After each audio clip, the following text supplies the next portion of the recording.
Clip number 146، اس میں آپ انشاءاللہ قرآن پاک کی سورہ آل عمران آیت نمبر 144 سے 146 کی تلاوت، ترجمہ اور تفسیر قرآن صراط الجنان سنیں گے۔ بسم اللہ الرحمن الرحیم۔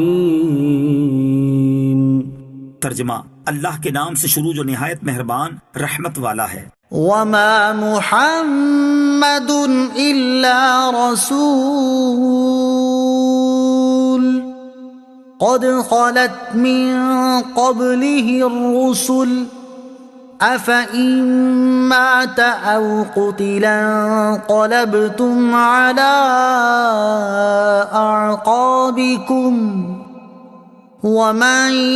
ينقلب على عقبيه فلن يضر الله شيئا وَسَيَجْزِي اللَّهُ الشَّاكِرِينَ۔ ترجمہ، اور محمد ایک رسول ہی ہیں، ان سے پہلے بھی کئی رسول گزر چکے ہیں، تو کیا اگر وہ وصال کر جائیں یا انہیں شہید کر دیا جائے تو تم الٹے پاؤں پلٹ جاؤ گے، اور جو الٹے پاؤں پھرے گا وہ اللہ کا کچھ نہ بگاڑے گا، اور ان قریب اللہ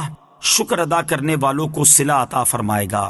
وما محمد الا رسول، اور محمد تو ایک رسول ہی ہے۔ شان نزول، جنگ احد میں جب کافروں نے شور مچایا کہ محمد مصطفیٰ صلی اللہ تعالی علیہ وآلہ وسلم شہید ہو گئے اور شیطان نے یہ جھوٹی افواہ مشہور کر دی، تو صحابہ کرام علیہم رضوان کو بہت اضطراب ہوا اور ان میں سے کچھ لوگ میدان جنگ سے بھاگ نکلے۔ لیکن پھر جب ندا کی گئی کہ سرکار علی وقار صلی اللہ تعالی علیہ وآلہ وسلم صحیح سلامت تشریف رکھتے ہیں، تو صحابہ کرام رضی اللہ تعالیٰ عنہم کی ایک جماعت واپس آ گئی۔ حضور اقدس صلی اللہ تعالی علیہ وسلم نے انہیں یوں بھاگ جانے پر ملامت کی، تو انہوں نے عرض کیا، ہمارے ماں باپ آپ علیہ الصلوۃ والسلام پر فدا ہوں، آپ کی شہادت کی خبر سن کر ہمارے دل ٹوٹ گئے اور ہم سے ٹھہرا نہ گیا۔ اس پر یہ آیت کریمہ نازل ہوئی اور فرمایا گیا کہ انبیاء علیہ الصلوۃ والسلام کے بعد بھی امتوں پر ان کے دین کی پیروی لازم رہتی ہے، تو اگر ایسا ہوتا بھی کہ محمد مصطفیٰ صلی اللہ تعالی علیہ وسلم شہید ہو جاتے یا ان کا وصال ہو جاتا، تو بھی حضور سید المرسلین صلی اللہ تعالی علیہ وآلہ وسلم کے دین کی پیروی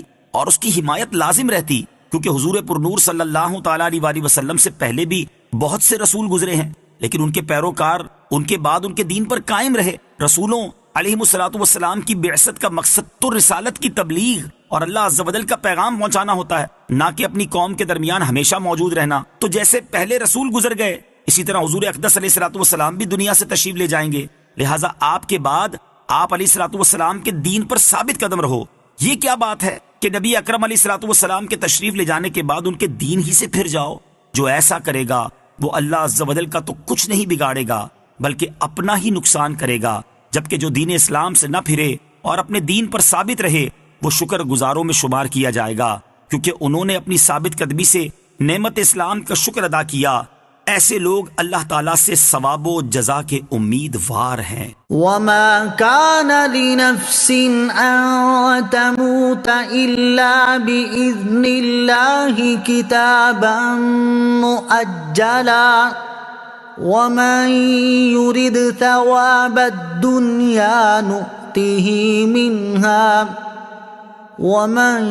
يرد ثواب الآخرة نؤته منها وسنجزي الشاكرين۔ ترجمہ، اور کوئی جان اللہ کے حکم کے بغیر نہیں مر سکتی، سب کا وقت لکھا ہوا ہے، اور جو شخص دنیا کا انعام چاہتا ہے ہم اسے دنیا کا کچھ انعام دے دیں گے، اور جو آخرت کا انعام چاہتا ہے ہم اسے آخرت کا انعام عطا فرمائیں گے، اور ان قریب ہم شکر ادا کرنے والوں کو صلہ عطا کریں گے۔ کتابا مؤجلا، سب کا وقت لکھا ہوا ہے۔ اس آیت میں جہاد کی ترغیب ہے اور مسلمانوں کو دشمن کے مقابلے پر جری بنایا جا رہا ہے کہ کوئی شخص بغیر حکم الہی کے مر نہیں سکتا، چاہے وہ کتنی ہلاکت خیز لڑائی میں شرکت کرے اور کتنے ہی تباہ کن میدان جنگ میں داخل ہو جائے، جبکہ اس کے برعکس جب موت کا وقت آتا ہے تو کوئی تدبیر نہیں بچا سکتی، خواہ وہ ہزاروں پہرے دار اور محافظ مقرر کر لے اور قلعوں میں جا چھپے، کیونکہ ہر ایک کی موت کا وقت لکھا ہوا ہے، وہ وقت آگے پیچھے نہیں ہو سکتا۔ وَمَن يُرِدْ ثَوَابَ الدُّنْيَا، اور جو دنیا کا انعام چاہتا ہے۔ یہاں سے لوگوں کے دو گروہوں کا تذکرہ شروع ہوتا ہے اور فرمایا جاتا ہے کہ جو شخص صرف دنیا کی نعمتیں اور آسائشیں چاہتا ہے اور اس کے عمل سے صرف دنیا کا حصول مقصود ہوتا ہے، ہم اسے دنیا دے دیتے ہیں، یعنی اس کے عمل پر اسے دنیا کا فائدہ مل جاتا ہے، اور چونکہ آخرت اس کا مطلوب نہیں لہٰذا آخرت کے ثواب سے وہ محروم رہتا ہے، جبکہ جو شخص اپنے عمل سے آخرت کا طالب ہوتا ہے اسے اخروی ثواب عطا فرمایا جاتا ہے، اور دنیا تو سب کو مل ہی جاتی ہے۔ وَكَأَيٍّ مِّن نَّبِيٍّ قَاتَلَ مَعَهُ رِبِّيُّونَ كَثِيرٌ فَمَا وَهَنُوا لِمَا أَصَابَهُمْ فِي سَبِيلِ اللَّهِ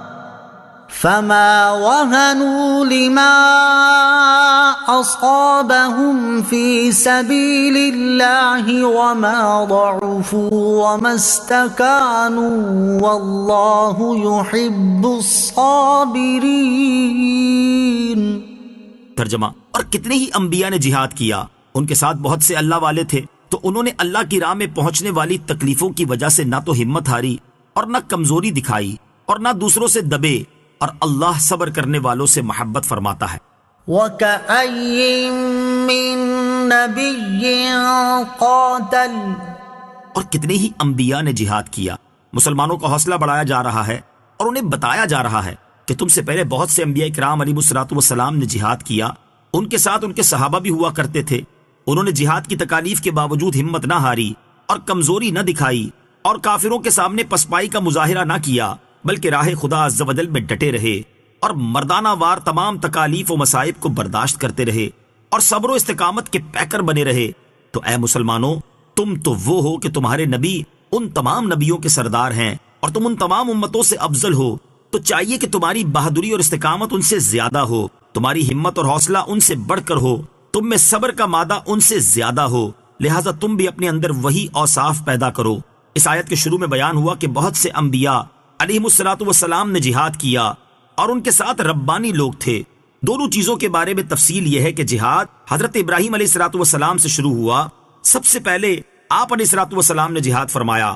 آپ علیہ الصلوۃ والسلام سے پہلے کسی نبی نے جہاد نہ کیا تھا، البتہ آپ علیہ الصلوۃ والسلام کے بعد بہت سے پیغمبروں کی شریعت میں جہاد تھا، جیسے حضرت موسیٰ، حضرت داؤد، حضرت یوشع علیہ الصلوۃ والسلام وغیرہ۔ اور ربانی لوگوں سے مراد علماء، مشائخ اور متقی لوگ ہیں جو اللہ عز و جل کو راضی کرنے کی کوشش میں لگے رہیں۔